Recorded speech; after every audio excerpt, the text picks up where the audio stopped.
Watch your parents have कभी एक ही है 2 crore in cash. जब समय खराब चलता है तो समय को भी ले डूबता है, और ये लाइंस आज यहाँ बिल्कुल सही बैठती हैं। समय रैना का शो इंडियाज गॉट लेटेंट एक ऐसा शो है जहां जोक सभी इनसिक्योरिटीज और लिमिट्स को क्रॉस करके किए जाते हैं, और अब उसके सारे शोज यूट्यूब से हट गए हैं। इसके साथ रणवीर इलाहाबादिया यानी बियर बाइसेप्स एक ऐसे जोक की वजह से कंट्रोवर्सी में आ गए जो उन्होंने इंडियाज गॉट लेटेंट के लेटेस्ट एपिसोड में मारा। Would you rather watch your parents have every day for the rest of your life, क्या हो गया रणवीर भाई को? or would you join in once and stop it forever? जो शायद उन्होंने सोचा भी नहीं होगा कि वो इतना बड़ा इशू बन जाएगा। लेकिन सवाल ये है, क्या ये सच में इतना गलत था या फिर ये किसी और चीज के लिए ही इतनी हाइप बनाई जा रही है? तो इंडियाज गॉट लेटेंट पे आखिर हुआ क्या था? समय रैना का शो इंडियाज गॉट लेटेंट एक ऐसा शो है जो डार्क ह्यूमर और एजी जोक्स के लिए जाना जाता है। ये फॉर्मेट पॉपुलर अमेरिकन शो किल टोनी से इंस्पायर्ड है। इसमें कंटेस्टेंट्स को 90 सेकंड्स मिलते हैं जिसमें वो अपना टैलेंट दिखा सके, और उसके बाद पैनलिस्ट और ऑडियंस उनके ऊपर कमेंट करते हैं। ये एक फन बेस्ड रोस्ट शो है जिसमें कॉमेडी और सार्केज्म का मिक्स होता है। लेकिन सब कुछ तब बिगड़ा जब रणवीर इलाहाबादिया ने एक ऐसा सवाल पूछ लिया जो सोशल मीडिया पर आग की तरह फैल गया।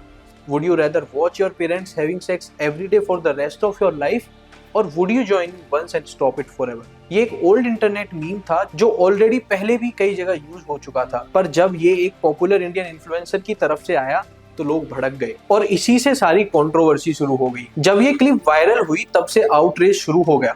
कई लोगों ने कहा कि ये बहुत ज्यादा वल्गर और ऑब्सीन था, जबकि कुछ लोगों ने इसे एक एजी जोक कहकर डिसमिस कर दिया। महाराष्ट्र के सीएम देवेंद्र फडणवीस ने कहा कि फ्रीडम ऑफ स्पीच सभी को है, लेकिन हमारी फ्रीडम वहाँ समाप्त हो जाती है जब हम किसी और के फ्रीडम पर इंक्रोच करते हैं। शिवसेना एमपी प्रियंका चतुर्वेदी ने कहा कि वो इस इशू को पार्लियामेंट तक लेके जाएंगी। असम के सीएम हेमंत बिस्वा शर्मा ने तो सीधी एफआईआर फाइल करा दी। एक तरफ मुंबई पुलिस ने इन्वेस्टिगेशन स्टार्ट कर दी और दूसरी तरफ नेशनल कमीशन फॉर वुमेन ने भी नोटिस भेज दिया। इतना ही नहीं, सोशल मीडिया पर बॉयकॉट बियर बाइसेप्स और इंडियाज गॉट लेटेंट ट्रेंड करने लगा। इवन मेन स्ट्रीम मीडिया के चैनल्स भी इस डिबेट में घुस गए। माँ बाप जिन्हें ईश्वर का दर्जा दिया गया उनके बारे में ऐसी भद्दी, अश्लील, बेहुदी टिप्पणी की जाती है। Trying to endorse on this platform, drastically, madam, and you are talking about a daughter or son. अब सवाल ये उठता है कि क्या एक जोक की वजह से इतना सब किसी को जेल भेज देना ठीक है? क्या ये सिर्फ आउटरेज है या फिर इसमें कोई पॉलिटिकल अपॉर्चुनिटी भी छिपी हुई है? चलो एक और एग्जांपल से देखते हैं। 2020 में अर्नब गोस्वामी को अरेस्ट किया गया था और तब बीजेपी ने attack on freedom of speech कहा था। लेकिन आज वही अर्नब अपने प्राइम टाइम डिबेट में रणवीर के अगेंस्ट बोल रहे हैं। क्या ये हिपोक्रेसी नहीं है?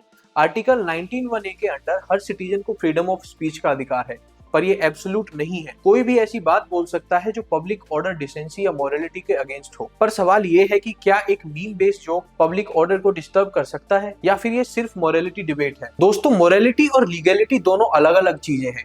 हर किसी की मोरालिटी अलग होती है। जिसे एक बंदा ऑफेंसिव माने, दूसरा उसी बात पर हंसता है, पर इसका मतलब ये नहीं कि हर ऑफेंसिव चीज इलीगल है। अगर आज हम एक जोक के लिए किसी को जेल भेजने लगे तो कल किसी जोक पर क्या रिएक्शन आएंगे ये कोई नहीं जानता।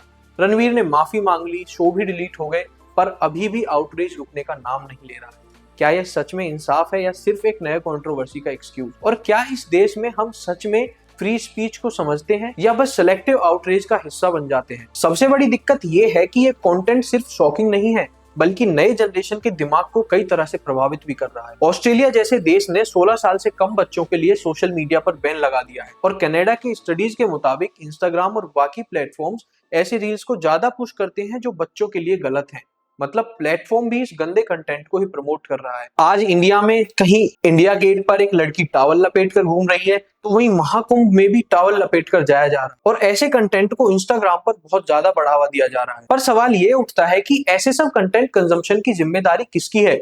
सिर्फ कंटेंट क्रिएटर्स की, या हमें भी अपने एक्शंस पर ध्यान देने की जरूरत है? क्या हमने ही अपने बच्चों को बिना किसी रिस्ट्रिक्शन के अनलिमिटेड डेटा देकर उनको इस सॉफ्ट पोर्न का एडिक्ट नहीं बना दिया है? क्या हमें सोशल मीडिया कंपनीज से उम्मीद रखनी चाहिए कि वो ये कंटेंट बंद करेंगे? जबकि सच ये है कि जितना शॉकिंग कंटेंट, उतनी ज्यादा एंगेजमेंट और उतना ज्यादा पैसा, और कंपनियों का मुनाफा उतना ज्यादा।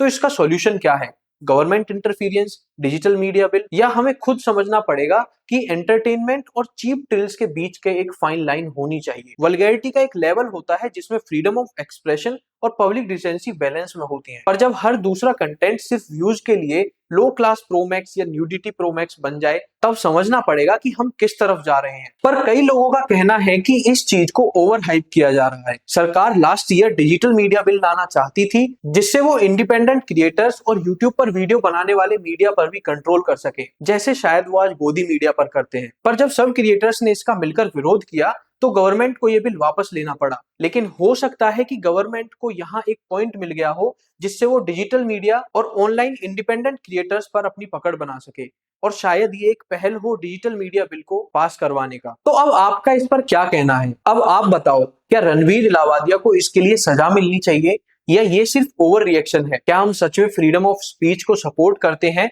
या बस सेलेक्टिव आउटरीच करते हैं? कमेंट सेक्शन में अपना ओपिनियन जरूर शेयर करें, और अगर वीडियो इंफॉर्मेटिव लगा हो तो लाइक करें, शेयर करें और चैनल को जरूर सब्सक्राइब करें।